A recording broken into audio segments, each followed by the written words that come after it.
गुरु के प्रेम में आप सभी को प्रेम भरी राधा स्वामी।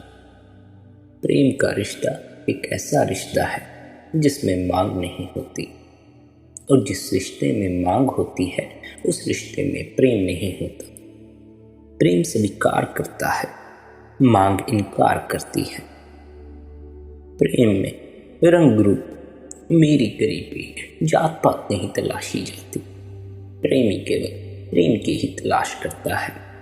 मांग में रंग रूप जात पात अमीर गरीब सब देखा जाता है। इसलिए मांग एक तरह से इनकार है उससे जो हमारे हिसाब से नहीं है। मांग है उसकी जो हमारे हिसाब से हो। प्रेम इनकार नहीं है, प्रेम स्वीकार है। प्रेम नकारता नहीं उसे जो है, प्रेम उसे स्वीकार कर लेता है जो है। यदि आप प्रेम से जीते हैं तो 2 वक्त का खाना खाकर भी आप बड़े चैन से जिएंगे। यदि आप मांग से जीते हैं तो अगर आपके पास बड़ी गाड़ी भी हो तब भी चैन नहीं होगा। प्रेम आनंद से भर देता है, मांग तकलीफ से भर देती है। जो कोई भी प्रेम को आधार बनाकर जीता है, न केवल उसी का जीवन आनंदित होता है बल्कि उसके आसपास उसकी मदमस्ती के घेरे में जो भी आता है वह भी आनंद से जीने लगता है। जो व्यक्ति मांग से जीता है वह खुद तो बेचैनी से जीता ही है, और जो भी उसके आसपास होते हैं वे भी बेचैन होने लगते हैं। उसकी बेचैनी इतनी प्रबल हो जाती है कि फिर वह दूसरों को भी प्रभावित कर सकता है। वह दूसरों को भी मात्र अपने पास होने से बेचैन कर सकता है, चाहे वह उससे कोई बात करे या ना करे। केवल उसकी मौजूदगी ही बेचैनी पैदा कर सकती है। यही कारण है कि जब हम गुरु के पास जाते हैं तब हमें बेचैनी मालूम नहीं पड़ती, तब हम एक मस्ती एक आनंद से भर जाते हैं, क्योंकि गुरु के भीतर प्रेम का झरना मौजूद है। जब भी हम गुरु के पास जाते हैं या फिर गुरु जब हमारे पास मौजूद होता है तब हमें गुरु के भीतर से बिखरता वह प्रेम का झरना अपने प्रवाह में ले लेता है। तब हम गुरु की मस्ती में ही मस्त हो जाते हैं। गुरु हम पर इतना उपकार करता है, वह अपनी मौजूदगी में हमसे हमारी बेचैनी तक ले लेता है, हमें आनंद से भर देता है। और क्योंकि गुरु के भीतर प्रेम का भंडार है, इसलिए गुरु हम सभी को स्वीकार कर लेता है। गुरु न जात पूछता है, न किसी का कारोबार देखता है, न किसी के हालात देखता है। गुरु सभी को स्वीकार कर लेता है, क्योंकि प्रेम का स्वभाव है कि वह स्वीकार कर लेता है। जो भी प्रेम में होता है वह सामने वाले के साथ मांग नहीं करता, बल्कि सामने वाला जैसा है उसके साथ वैसा ही राजी हो जाता है। उसे मात्र प्रेम की फिक्र होती है। साथ ही यह बात भी ख्याल में ले ली जाए कि मृत्यु सत्य है, पर हम मृत्यु से इनकार करते हैं। हमारी मांग है जीने की, और मांग का अर्थ है उसकी कामना करना जो है ही नहीं, जो है उसके विपरीत की कामना मांग है। इसका अर्थ हुआ कि हम वर्तमान को इनकार कर रहे हैं, इसलिए मांग हमें दुख देती है। आखिर में मृत्यु हमें अपने साथ ले जाती है, जबकि जीवन भर हम उसे इनकार करते हैं। मृत्यु सत्य है, इस सत्य को जानते हुए हम झूठ को दीवार बनाकर जीवन जीते हैं। मृत्यु सत्य है, इस सत्य को जानते हुए हम मृत्यु को इनकार करते हैं, पर फिर मृत्यु आती है और हमारे झूठ की दीवार गिर जाती है। फिर दुख होता है, इस बात का दुख होता है कि जीवन भर जिसे टालते रहे, पूरा जीवन उसके पास ही पहुंच जाने की क्रिया थी। फिर मृत्यु दुश्मन की भांति प्रतीत होती है। इसलिए जो भी व्यक्ति मांग को आधार बनाकर जीता है वह जीवन को सत्य के विपरीत जीने की चेष्टा करता है, और यदि सत्य के विपरीत जीने की कोई कोशिश करे तो वह सिवाय तकलीफ के कुछ नहीं पाता। मरते मरते भी वह तकलीफ में मरता है। पर यदि कोई प्रेम को आधार बनाकर जीता है तो मृत्यु उसकी मित्र हो जाती है, क्योंकि प्रेम का स्वभाव है स्वीकार। प्रेम नकारता नहीं, प्रेम जो है उसे वैसा ही स्वीकार कर लेता है। जो प्रेम को आधार बनाता है, मृत्यु उसके लिए दुखद नहीं होती। वह मरता भी प्रेमी की भांति है। प्रेमियों का मरने का ढंग साधारण व्यक्ति के मरने के ढंग से बिल्कुल भिन्न है। साधारण व्यक्ति बेहोशी में मरता है और प्रेमी जागरण में मरता है। इसलिए आज की इस चर्चा का मुख्य उद्देश्य प्रेम और मृत्यु के संबंध को गहरे से समझना है, ताकि मृत्यु जो कि सत्य है, जिसका कि हमें पता है सत्य है, जिसे हम टाल नहीं सकते, हम कैसे उसे स्वीकार करने को राजी हैं, इसका पता हमें आज की इस चर्चा से चलेगा। यदि हम मृत्यु को स्वीकार करने को राजी हैं तो हमें कोई दुख नहीं रहता, क्योंकि आखिरी में सबसे बड़ा दुख मृत्यु का ही है। क्योंकि वह हमसे हमारा सुख तो छीनती ही है, हमारा दुख भी छीन लेती है, हमें कोरे कागज की तरह फिर से खाली कर जाती है। आइए आज की इस चर्चा से प्रेम और मृत्यु के संबंध का थोड़ा ज्ञान हासिल करें, ताकि हमें मृत्यु को स्वीकार करना कठिन ना रहे और साथ ही हमें यह भी समझ में आए कि हजूर बार बार हमें प्रेम का होका क्यों देते हैं। क्योंकि मृत्यु प्रेम का स्वरूप है, क्योंकि प्रेम महामृत्यु है। जिसने मृत्यु को ना समझा वह प्रेम को भी समझ ना पाएगा। जिसने प्रेम को ना समझा वह मृत्यु से सदा के लिए अपरिचित रह जाएगा। मृत्यु है स्व इच्छा से मरने की बात, तो ही समझी जा सकती है। स्व इच्छा से तो कोई प्रेम में ही मरता है। मृत्यु में स्व इच्छा से मरना तो बहुत कठिन होता है। जिसने प्रेम में मरना सीखा, जिसने प्रेम में मिटना सीखा, जिसने मिटने का मजा ले लिया, जिसे मिटने का स्वाद आ गया, वह शायद मृत्यु में भी मिटने को स्व इच्छा से राजी हो जाए। तो प्रेम पाठशाला है, उस पाठशाला में मिटना सीखना है, और मिटे बिना कोई प्रेम को उपलब्ध नहीं होता। आप जब तक हो तब तक प्रेम ना हो सकेगा। आपका सिंहासन जब खाली हो जाता है तभी प्रेम का सम्राट उतरता है। इसलिए मिटने की तैयारी हर हालात में जरूरी है। उससे ही आप प्रेम को जानोगे, उससे ही आप प्रार्थना को जानोगे, उससे ही आप मृत्यु को जानोगे, उससे ही आप परमात्मा को जानोगे। प्रेम कुंजी है परमात्मा तक पहुंचने की, और उस एक कुंजी से सभी ताले खुल जाते हैं। द्वार बहुत होंगे, ताले बहुत होंगे, लेकिन सब तालों के बीच एक कुंजी काम कर जाती है, और वह प्रेम की कुंजी है। इसलिए अनिवार्यता प्रेम के साथ मृत्यु की चर्चा करनी पड़ती है। जिसने प्रेम की चर्चा की और मृत्यु को बाद में टाल दिया, उसकी प्रेम की चर्चा व्यर्थ है, अधूरी है, उसमें कोई गहराई नहीं है। वह ज्यादा से ज्यादा आदमी की वासना की बात कर लेगा, कामना की बात कर लेगा, लेकिन प्रेम की गहराई छुई भी न जा सकेगी। कुछ को यह विरोधाभास लगता है, क्योंकि वे सोचते हैं प्रेम का अर्थ है जीवन। उन्हें ऐसा इसलिए लगता है क्योंकि ना तो वे जीवन को जानते हैं, न मृत्यु को जानते हैं। जीवन की गहनतम गहराई मृत्यु में है। जीवन को भी जानना हो तो भी डूबना पड़ेगा। जैसे बूंद सागर में खो जाती है, ऐसे आपको जीवन के महासागर में खो जाना पड़ेगा। प्रेम की गहराई मृत्यु है, और मृत्यु से पुनर्जीवन है, नया जीवन है। प्रेम की कहानी बड़ी महत्वपूर्ण है, पर मृत्यु को समझोगे तो ही समझ में आएगी। और जो प्रेम में मरने को राजी है, उसे परमात्मा हजार रूपों में जिला देता है। किंतु प्रेम हमें बेबूझ मालूम पड़ता है।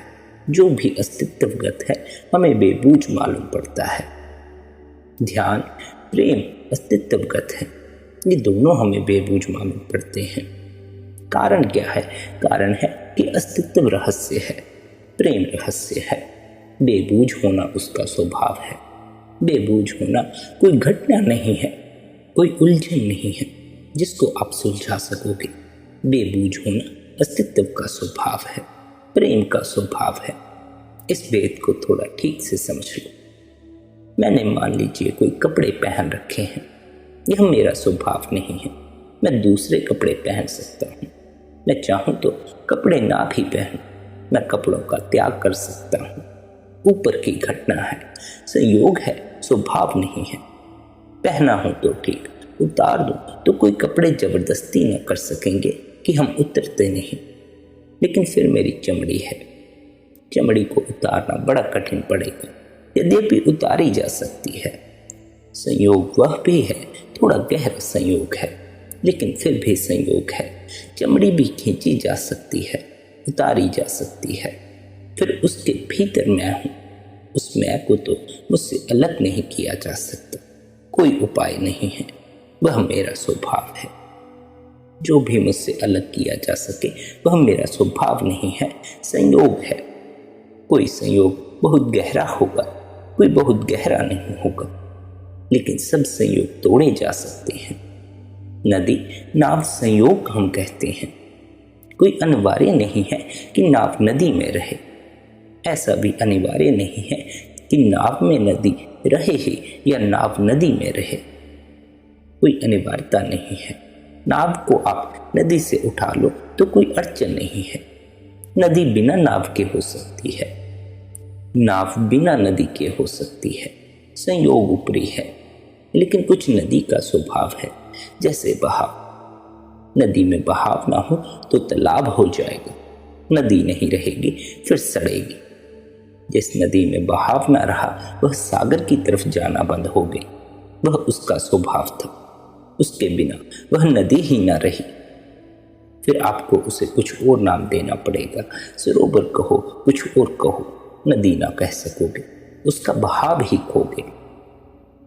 फिर नदी का जल है, जल ही खो जाए तो हम कहते हैं नदी सूखी है। यह बिल्कुल पागलपन की बात है। सूखी कहीं कोई नदी हो सकती है, सूखी नदी तो केवल नदी के ना होने का नाम है। कभी यहाँ नदी बहती थी, अब सिर्फ सूखा पाट रह गया है। मत कहो कि यह नदी है, इतना ही कहो कि कभी यहाँ नदी बहती थी। अब तो नदी का बिल्कुल अभाव है, इसको आप सूखी नदी कहते हो। यह भाषा का गलत उपयोग है, क्योंकि नदी और गीली ना हो तो नदी कहाँ रही। नदी सूखी कैसे हो सकती है, उसका कोई उपाय नहीं है। अस्तित्व का स्वभाव है बेबूझता। अस्तित्व एक रहस्य है, कोई भी उपाय नहीं है कि हम उसे उतार कर अलग कर दें। इसलिए विज्ञान यह चेष्टा करता रहा है कि किसी तरह वह बेबूझपन मिटा जाए, किसी तरह बात समझ में आ जाए, कोई सिद्धांत बन जाए तो जीवन को सुलझा दिया जाए। लेकिन विज्ञान ने जितने उपाय किए हैं उतनी ही मुसीबत बढ़ी है। चीज़ें सुलझी नहीं हैं और उलझ गई हैं। जितना विज्ञान गहरा गया है उतना ही उसने पाया है कि और गहराइयाँ खुल गई। एक रहस्य को लगता था सुलझा रहे हैं, 10 नए रहस्य उलझ गए। द्वार पर आ गए, द्वार खुल भी गया, पता चला और नए द्वार हैं। जैसे प्याज को छिलो, एक परत निकली और दूसरी परत आ गई। प्याज तो कभी पूरा छिल भी जाएगा और हाथ में कुछ भी ना बचेगा। लेकिन जीवन का ढंग ऐसा है, अस्तित्व का ढंग ऐसा है, परत पर परत है, कभी छिल नहीं पाएगा। आप उघाड़ते जाओगे, उघड़ने को शेष रहेगा। कारण यह कि अस्तित्व का स्वभाव है रहस्य, प्रेम का स्वभाव है रहस्य। इसलिए तो कहा जाता है अकथ कहानी प्रेम की, अर्थात कहता हूं लेकिन कही न जा सकेगी। चेष्टा करूंगा, जानता हूं, पर यह होगा नहीं। अस्तित्व कोई समस्या नहीं है जिसको हल करना है। जैसे आप हल कर सकते हो ऐसी कोई समस्या नहीं। अस्तित्व एक रहस्य है। आप जियो तो जी सकते हो, नाचना चाहो तो नाच सकते हो, गाना चाहो तो गा सकते हो। हल करने भर की कोशिश मत करना, यह भ्रांत चेष्टा है। और होना भी यही चाहिए कि यह चेष्टा भ्रांत हो, क्योंकि आप अस्तित्व के अंग हो। अंग पूर्ण को कैसे जान सकेगा, बूंद सागर को कैसे जान सकेगी। आप अंशी हो, अंश अंशी को कैसे जान सकेगा। अस्तित्व आपसे पहले है, आपके बाद भी रहेगा। आप अस्तित्व की एक लहर हो, आए हो और चले जाओगे। आप नहीं थे तब भी अस्तित्व था, आप नहीं होगे तब भी अस्तित्व रहेगा। आप कैसे इस अनंत को जान सकोगे? आप तो जागरण की एक छोटी सी घटना हो। जरा सी चेतना उठी है, जरा सा होश आया है, एक किरण उतरी है। इस किरण के सहारे आप इस विराट को कैसे जान सकोगे? असंभव है। और अगर यह अहंकार आपके मन में आ जाए कि इसे जानकर रहेंगे, तो आपको एक अवसर मिला था आनंद का, वह भी आप खो दोगे। ज्ञान मत खोजना, आनंद खोजना। यही फर्क धर्म और विज्ञान का है। विज्ञान कहता है ज्ञान खोजेंगे, धर्म कहता है आनंद खोजेंगे। विज्ञान कहता है उस आनंद का अर्थ ही क्या, जिसका हमें ज्ञान ना हो।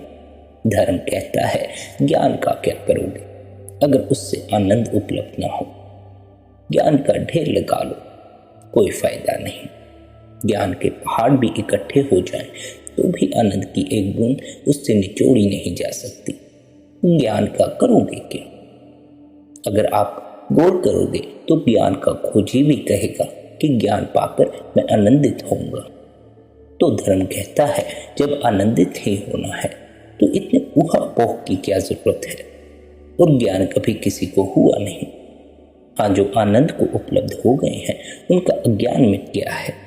ज्ञान कभी किसी को हुआ नहीं। जो आनंद को उपलब्ध हो गए उनका अज्ञान मिट गया है। उनके भीतर से यह भाव ही गिर गया है कि कुछ जानना है। सारे प्रश्न मिट गए हैं, वे निष्पक्ष हो गए हैं। और जहाँ प्रश्न गिर गए, जहाँ कोई खोजने की बात न रही, वहाँ जीवन की पुलक, जीवन का अहोभाव उठता है। जब तक आप दौड़ते हो, खोजते हो, तब तक नाचने की फुर्सत कहाँ। जब कोई दौड़ नहीं रह जाती, कोई खोज नहीं रह जाती, कहीं जाने का सवाल नहीं रह जाता, आप जहाँ हो वही मंजिल होती है, तब आप नाचते हो। नाचने वाला पैर यात्रा पर जाने वाले पैर से बिल्कुल अलग है। नाचने वाला पैर कहीं भी नहीं जा रहा। उसकी गति तो हो रही है, लेकिन कोई गंतव्य नहीं है। हमें कहीं पहुंचना नहीं है, कोई मंजिल नहीं है। धार्मिक व्यक्ति के लिए यात्रा ही मंजिल है। पहुंचे तो हुए ही हैं पहले से ही। उस परमात्मा में विराजमान है पहले से ही। उससे बाहर कभी जाना हुआ नहीं। घर लौट कर आना नहीं है।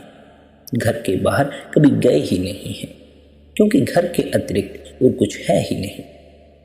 ऐसे आनंद के अहोभाव में जो डूब जाता है उसका अज्ञान गिर जाता है। अज्ञान के गिर जाने को ही परम ज्ञान कहा जाता है। ज्ञान कचरा है, क्योंकि ज्ञान से अज्ञान नहीं मिटता। किसी भी ज्ञान से अज्ञान नहीं मिटता। अज्ञान तो अपनी जगह बना रहता है, ज्ञान का कचरा इकट्ठा होता जाता है।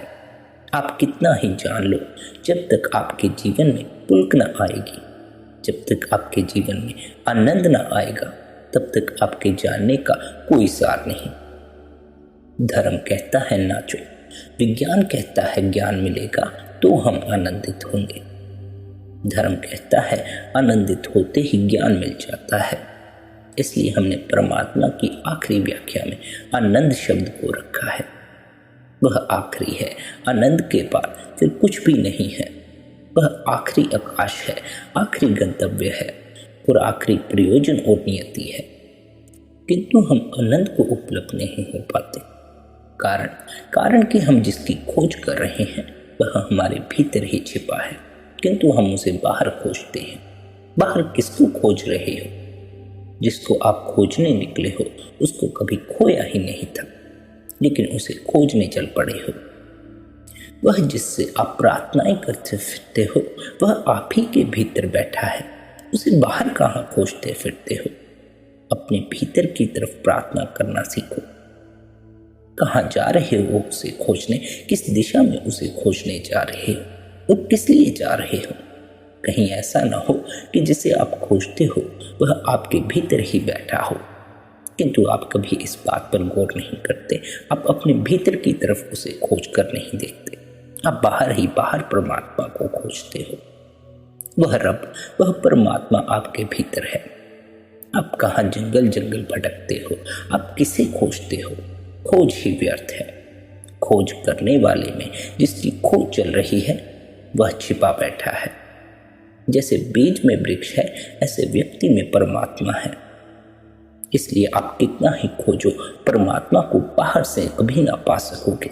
पाने का संबंध आपकी खोज से नहीं है, पाने का संबंध इस बात से है कि पहले आप ठीक से पता लगा लो कि कभी उसे खोया भी था या नहीं खोया था। केवल विस्मरण हो गया है, उसे भूल गए हो। आज भी वह वहीं का वहीं बैठा है, आपकी राह देखता है, आप ही उसकी राह नहीं देखते। परमात्मा खोया नहीं है, सिर्फ विस्मरण हुआ है। और विस्मरण हुआ है ऐसा कहना भी ठीक नहीं।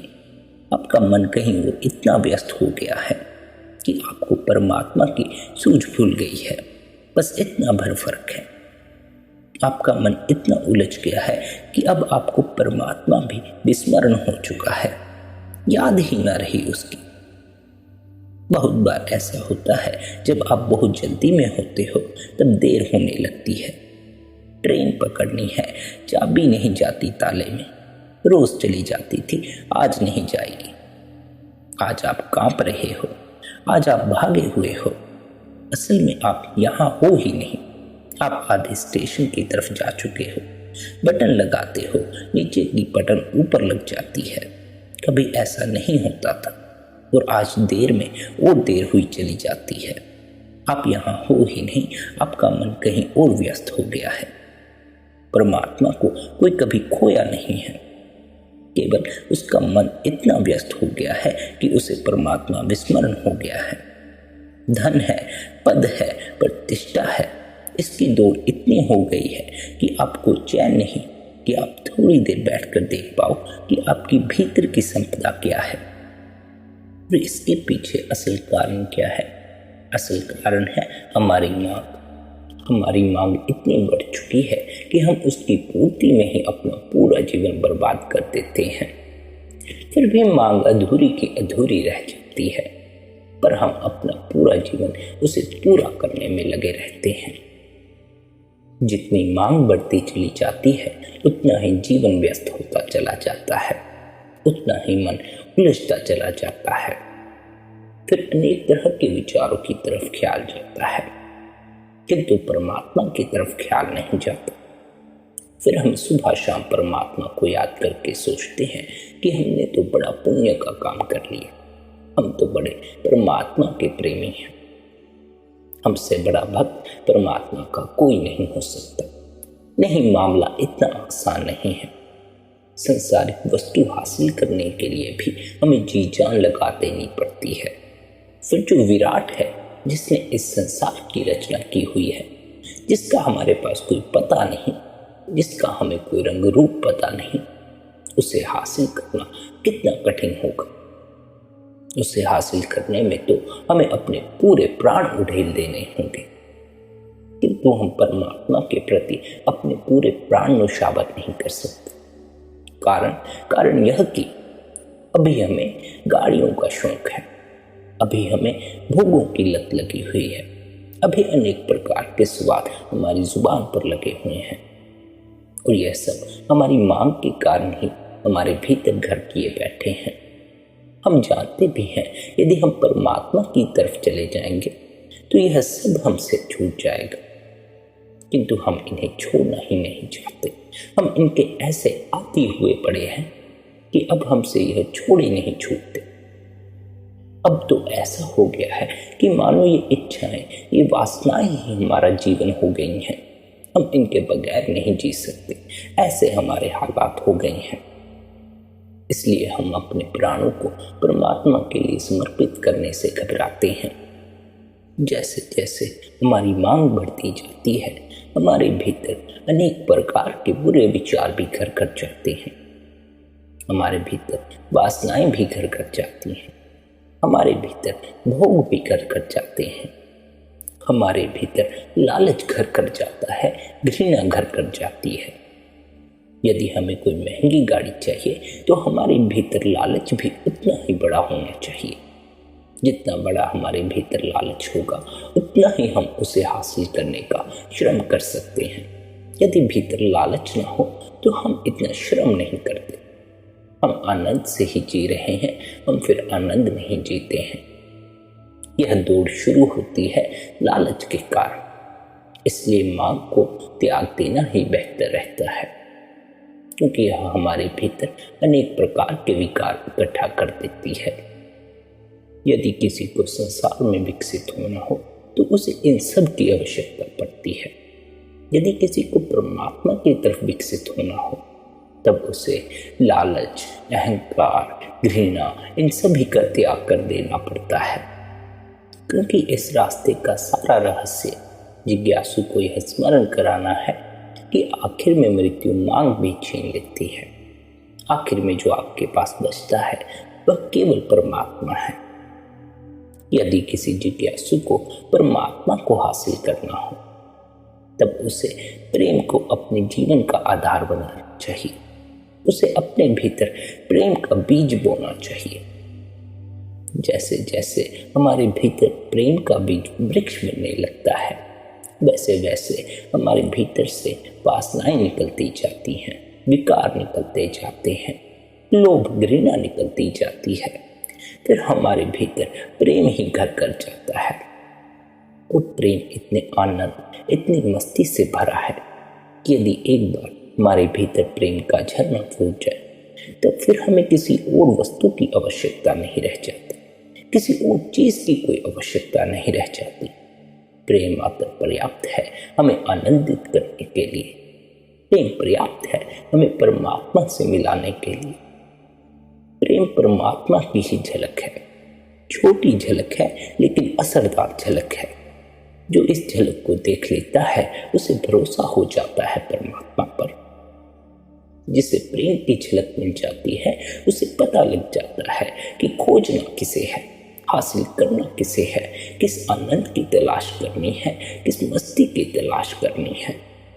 प्रेम परमात्मा का ही स्वरूप है।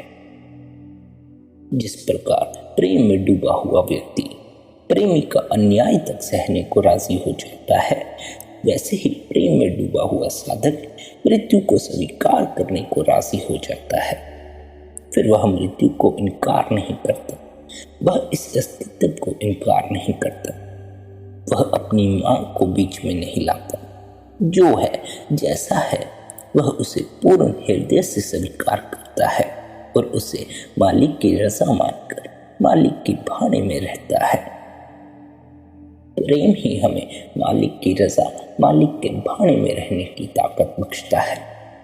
मांग हमें मालिक की रजा में रहने को राजी नहीं कर सकती। यह हो सकता है कि मांग के कारण हम मालिक की रजा से बाहर चले जाएं। जो मालिक हमें दे हम उसके विपरीत जाने का प्रयास करें, हम उससे ना खुश हैं केवल और केवल हमारी मांग के कारण। यदि हमारे भीतर प्रेम हो, यदि हम मालिक से प्रेम करते हैं, तब हम मालिक के विपरीत नहीं जाते। जो भी वह हमें बख्शता है हम उसे खुशी खुशी स्वीकार कर लेते हैं और उसमें ही आनंद है। जो परमात्मा हमें बख्शता है हम उसी में खुश रह सकते हैं। जिस प्रकार माँ बाप को पता है बच्चे के लिए क्या सही है और क्या गलत है, वैसे ही मालिक को पता है हमारे लिए क्या सही है और क्या गलत है। वह हमें हमारे हिसाब से बख्शता है। फिर यदि हम उससे मांग करके उसकी रजा के विपरीत जाने का प्रयास करें तो हमें जीवन में दुख ही दुख मिलता है। यदि हम उसकी रजा में राजी हो जाएं तो हमें आनंद मिलता है, तो हमें जीवन में खुशी हासिल होती है। परंतु ऐसा तभी संभव है जब हमारे भीतर प्रेम का झरना फूटा हो, जब हमारे भीतर प्रेम का वृक्ष लगा हो। और यह भी ख्याल रखना कि प्रेम कोई पाठ नहीं है कि आप कहीं से सीख लें। प्रेम एक अनुभव है। प्रेम एक ऐसा अनुभव है जो आपकी समझ से बाहर है। जब प्रेम घटता है तो न भूख लगती है न प्यास लगती है। हर पल प्रीतम की ही याद आती है। हर पल उसी का चेहरा नजरों के सामने घूमता रहता है। हर पल दिमाग में उसी की बातें चलती रहती हैं। जब यह प्रेम व्यक्ति से परमात्मा में तब्दील होता है तब हर पल परमात्मा की याद बनी रहती है। फिर परमात्मा की याद से विमुख होने का कोई उपाय नहीं। प्रेम परमात्मा की याद से जोड़ देता है, प्रेम परमात्मा से जोड़ देता है। प्रेम हमें परमात्मा की खातिर अपने अहंकार तक को छोड़ देने को राजी कर लेता है। प्रेम हमें इतनी आनंद और मस्ती से भर देता है कि हम खुशी खुशी परमात्मा के आगे अपनी मैं को समर्पित कर देते हैं। जब हम अपनी मैं को समर्पित कर देते हैं, जब हम अपने अहंकार का समर्पण कर देते हैं, तब हम अपने भीतर उस तल पर पहुंच जाते हैं, उस तल में छलांग लगा जाते हैं जहां परमात्मा बैठा हुआ है, जहां हम परमात्मा से मिलाप करते हैं, जहां पहुंच जाने के बाद हमें पता चलता है कि जिस मंजिल की खोज हम बाहर किए फिरते थे, जिसे खोजते हम बाहर इतना ढूंढते फिरते थे, वह हमारे भीतर ही छिपा बैठा था। तब पहली बार हमें इस बात का एहसास होता है। लेकिन समर्पण बिना प्रेम के नहीं किया जा सकता। भीतर प्रेम पूर्ण हो तब पूर्णता से समर्पण किया जा सकता है। यही कारण है कि हमें बार बार प्रेम का होका दिया जाता है। यदि हम प्रेम से जीवन जिएंगे तो अवश्य ही उस परमात्मा, उस प्रेमी से मिल सकेंगे। फिर हमारी भी रूह सुहागिन हो जाएगी। राधा स्वामी जी।